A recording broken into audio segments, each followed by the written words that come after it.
नमस्कार दोस्तों, स्वागत है आपका। मैं हूं विकास गुप्ता।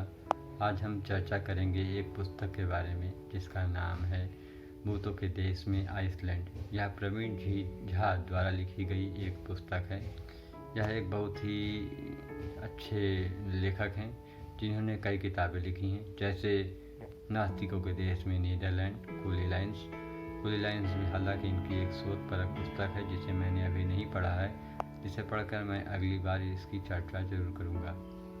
तो इनकी इस पुस्तक के बारे में चर्चा करते हैं, लेकिन इसके पहले इनके बारे में और अधिक जान लेते हैं। यह भारतीय हैं जो पटना से बिलोंग करते हैं, पर अब यह नॉर्वे में रहते हैं और नॉर्वे में वर्क पॉलिसी बहुत अच्छी होने की वजह से इनके पास थोड़ा ज़्यादा समय मिल जाता है, जिसकी वजह से यह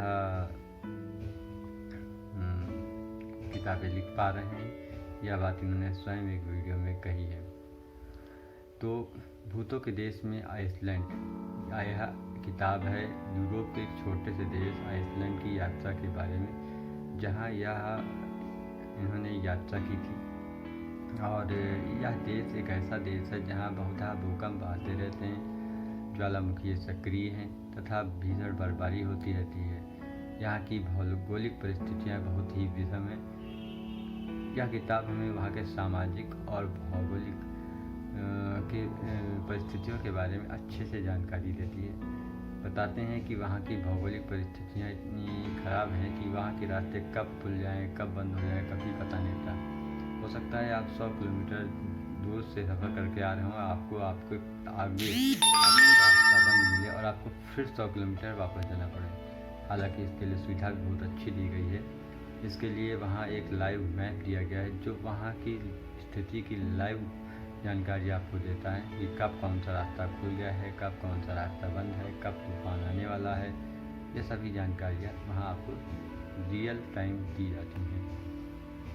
अब बात आते हैं वहाँ की सामाजिक परिस्थितियों के बारे में। कभी यह देश वाइकिंग्स की वजह से औरतों के दमन के लिए मशहूर था, कुख्यात था, लेकिन आज इस देश में औरतों को उतना ही आज़ादी और बराबरी का दर्जा प्राप्त है। यह देश आज औरतों को अपने पुरुषों के बराबर हक देता है। इस देश में औरतें खुद को सुरक्षित महसूस करती हैं तथा इस देश के बारे में एक और अच्छी बात यह है कि यहाँ लोग विषम परिस्थितियों के होने के बावजूद खुश रहते हैं। साथ ही इस देश में लोग अपने पुरातन विश्वासों को जीते हैं और इस देश में आज भी वो अपनी पुरातन भाषा को जीवित रखे हुए हैं और उन्हें इस पर गर्व है। तो यह किताब पढ़ने वाली है। यह किताब आपको आइसलैंड की एक वर्चुअल सैर कराती है। ऐसा लगता है कि आप लेखक के साथ स्वयं भी आइसलैंड की यात्रा पर हैं। तो यह किताब पढ़ने योग्य है, आप इसे एक बार जरूर पढ़ें। और हाँ, यह किताब सिर्फ किंडल वर्जन पर ही उपलब्ध है, अभी इसका फिजिकल वर्जन नहीं है। आप किंडल ऐप को iOS या एंड्रॉयड फ़ोन पर डाउनलोड करके उसमें रजिस्टर करके इसे खरीद कर पढ़ सकते हैं।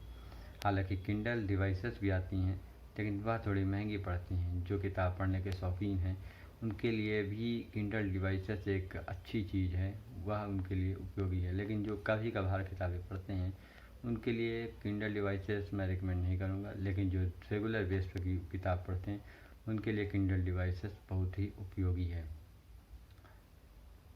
तो आज की यात्रा समीक्षा से यहीं समाप्त होती है। धन्यवाद।